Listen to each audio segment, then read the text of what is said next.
भैया हम आते क्यों हैं? जब इंसानियत खतरे में होती, जब मानवता पर हमला होता है, जब संविधान और लोकतंत्र मृतप्राय होने लगती है, जब आप अपराध माफिया ये यदि राज करेंगे और लोकतंत्र को समाप्त करेंगे तो फिर पप्पू यादव को तो आना पड़ेगा। आप पत्रकार पंकज जी की जो मर्डर हुई, गोकुल यादव की, पर पंकज महतो याद आ गया समस्तीपुर। भाई लोकतंत्र में लिखना, आवाज उठाना जो चौथा स्तंभ है, लगातार उस पर हमला हो रहा है। हर दिन हम 2 दर्जन हत्या के बाद आते हैं और लगातार मेरी बातचीत जमुई एसपी से, डीआईजी से, सबसे होती रही। तो मैं देखूंगा कि कैसे एसपीडी ट्रायल हो।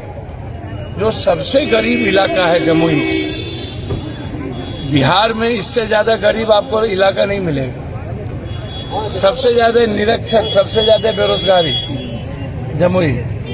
यहाँ से लाखों मजदूर बाहर जाते हैं, रोटी के लिए तरस जाता हो, और वहां भी फ्रीडम खत्म हो जाए समतुल्ला जैसे जगहों पर, जहां हम सांस लेने आते हो, जीवन जीने आते हो, और वहां भी जिंदगी पर हमला हो, तब तो पप्पू यादव को आना पड़ेगा। ये सवाल बहुत महत्वपूर्ण है कि इतनी बड़ी घटना और अभी तक किसी एमएलए एमपी का नहीं आना और कोई प्रतिक्रिया नहीं देना, सरकार एकदम मूक दर्शक बने रहे, तो कल के दिन हमारे जो चौथे स्तंभ है वो लिखेंगे कैसे? उसकी परिस्थितियां क्या हो? इसीलिए 22 तारीख को हम लोगों ने गवर्नर हाउस मार्च रखा है इन सारे मुद्दों को लेकर। महंगाई, जीएसटी, बेरोजगारी और अपराध, जिसमें गोकुल यादव भी एक बड़ा मुद्दा है। और लगातार जमुई में हत्या, लगातार कोई न कोई बड़ी घटना, के रास्ते सारे बंद। तो इन मुद्दों को लेकर के 22 तारीख को हम लोग गवर्नर हाउस मार्च करने जा रहे हैं 11 बजे। जिस तरह से गठबंधन की सरकार बनी है सर, जेडीयू और राजद की, सर तो कहीं न कहीं अपराध का चरम पर। आप हमको एक बात बताइए, कैसी बात आप कर रहे हो यार? गोकुल की हत्या कब हुई है? और इसके पहले हम जितने मर्डर में आए, बीजेपी की सरकार नहीं थी। मधुबनी कोर्ट में अभी 10 जो है वहाँ पे गोलीबारी हुई।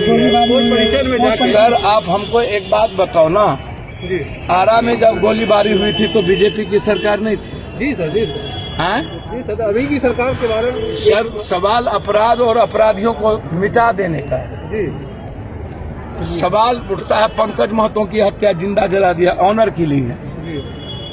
जो छोटू की हत्या हुई थी उसी तरह पंकज महतो की हत्या हुई। उसी तरीके से लगातार हम मर्डर में, कल रात हम आए मुजफ्फरपुर से, परसों हम समस्तीपुर थे, कल हम एक बच्ची को पटना में गोली मार दी गई, इलाज के लिए पैसे नहीं थे तो जाके उसके 25,000 रुपया देके इलाज शुरू करवाया। तो अपराध और अपराधियों को संरक्षण कौन देता है? यही नेता और सोसाइटी ना।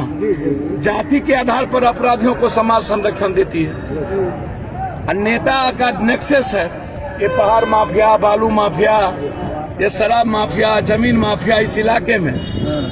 और गरीब पर कोई बहस नहीं है, बेरोजगारी पर कोई बहस नहीं है सर। तो हम बेरोजगारी पर लड़ने वाले लोग हैं सर। लगातार लोगों की मांग है सर, इस पर अभी तक मैं पत्रकारों के पेंशन पर तो मेरा है ही, उसके सुरक्षा को लेकर मैं गंभीर हूं, पत्रकारों की सुरक्षा। और पत्रकार की जब हत्या होती है तो सरकार कम से कम पत्रकार के परिवार को एक नौकरी और 20 लाख रुपया की घोषणा किसी भी कीमत, क्योंकि जो छोटे पत्रकार होते हैं, दैनिक पत्रकार, दैनिक भत्ता वाले, उससे ज्यादा गरीब कोई नहीं होता। ये ब्यूरोक्रेट्स तो है नहीं, बिल्कुल। ये जो बड़ा बड़ा जो चैनल चलाने वाले और अखबार चलाने वाले मालिक तो है नहीं। वो किसी तरह पत्रकार जिंदगी जीता है, रात में 3 बजे 4 बजे बारिश में धूप में निकल करके, और दुनिया को अपने कलमों से अपनी बात रखता है, दुनिया देखती है। और जब वो सुरक्षित न हो तो निश्चित रूप से मैं समझता हूं कि हम लोगों को पत्रकार सुरक्षा कानून के साथ उनके परिवार की नौकरी और उस परिवार को मुआवजा के लिए हम लोग को एक कानून बनाना चाहिए और मैं समझता हूं कि इसका मैं डिमांड करूं।